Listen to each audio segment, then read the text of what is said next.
Rule number 2 is, don't listen to the naysayers. Don't listen to the naysayers.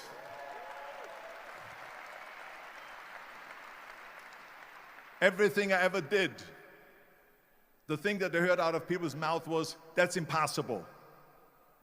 That can't be done. Or no. I remember when I wanted to be a bodybuilding champion, including my parents and everyone else around me, said this is impossible. Why don't you become a ski champion? That's what they do in Austria. Or a bicycle champion, they'll do some track and field. You can't be a bodybuilding champion.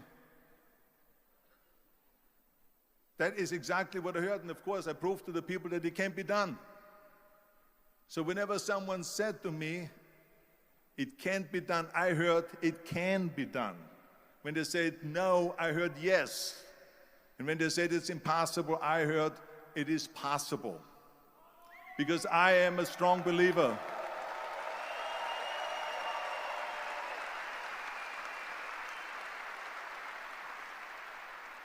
I'm a strong believer of what Nelson Mandela said, that everything is always impossible until someone does it. Well, I'm going to be the one, I said to myself, I'm going to do it and I'm going to show it to them. Maybe it has never been done before. That's perfectly fine with me. But I'm going to do it. And I did not listen to the naysayers.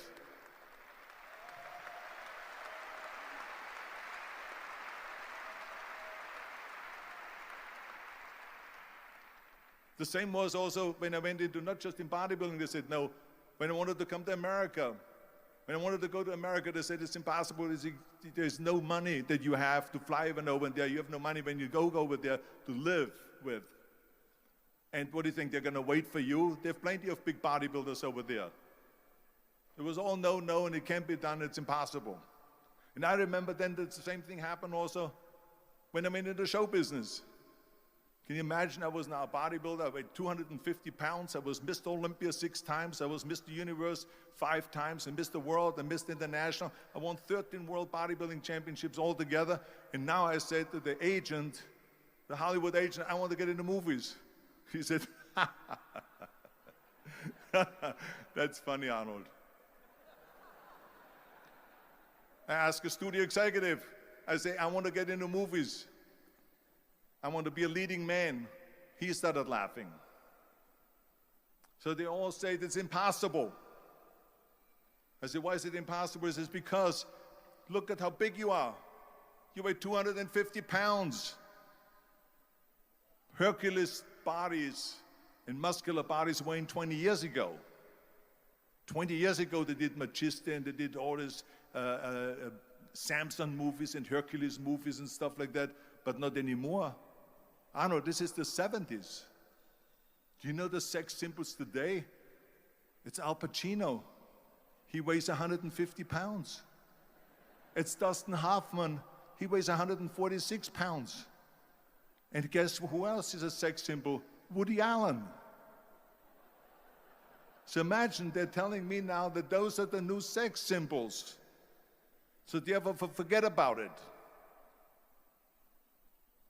And then they told me, this, and your accent, even if you reduce all your body weight and everything and have a normal body, your accent. I said, your accent, I mean, it will go give people goosebumps. With the German accent, it will get people the creeps. They will get scared. He says, no one in Hollywood ever has become a leading man that had an accent. Doesn't happen. People in America want to hear their actors talk like John Wayne, or like Burt Reynolds, or like Clint Eastwood. Not like someone on Hogan's Heroes or something like that, some Nazi movie. That's the kind of stuff that I heard. They said, no, you see, it's impossible. And plus your name who can pronounce Schwarzenegger or something like that. No one can pronounce that, so forget about it, Arnold. This is the kind of thing that I heard. Imagine, you go from studio executive to studio executive, from agent to agent, from manager to manager, and they all said exactly the same thing. Now that's very encouraging, isn't it? But you know something? I didn't give a shit. I didn't.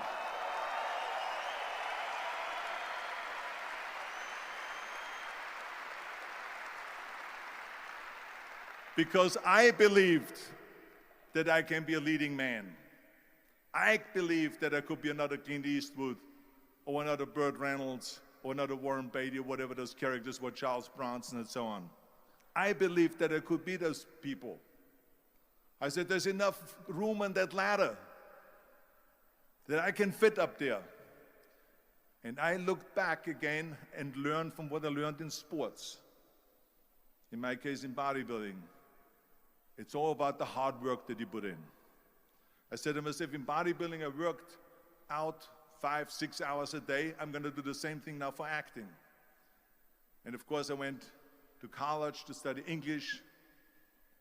I studied voice,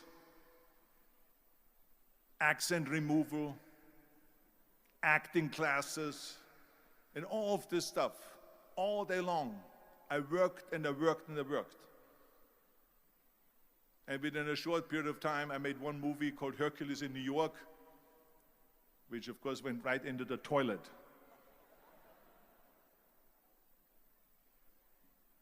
But it didn't discourage me. I still had the same vision. And then all of a sudden I did Streets of San Francisco.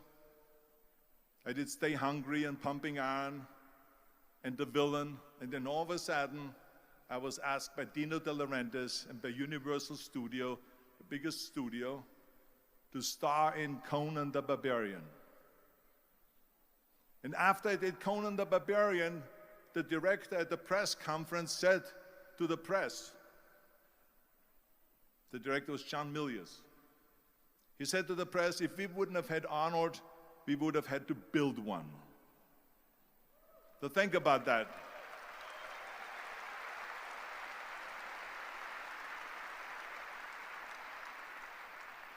The very body that they said can never be sold because the time is wrong. A few years later, I'm doing Conan the Barbarian, and it was the #1 hit at the box office when it came out in the summer of '82. Think about that. And the director says, if we wouldn't have had his body, we would have had to build one. So all of a sudden, my body became an asset, not a liability. And the same thing was with Terminator. After we were finished filming Terminator, Jim Cameron said to the press, if Arnold wouldn't have had that accent and talked like a machine, I think the movie wouldn't have worked. So think about that. The body and the accent that they attacked was an asset.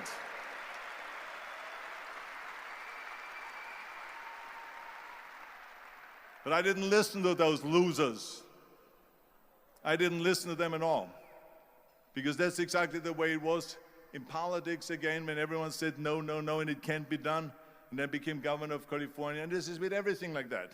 This is just the reality of it, is that you cannot listen to the naysayers. So this is a very important lesson for all of you. So when someone says, no, this is a stupid idea, you in your mind, you don't have to say it, but in your mind just say to yourself, fuck you, you're an asshole. What do you know?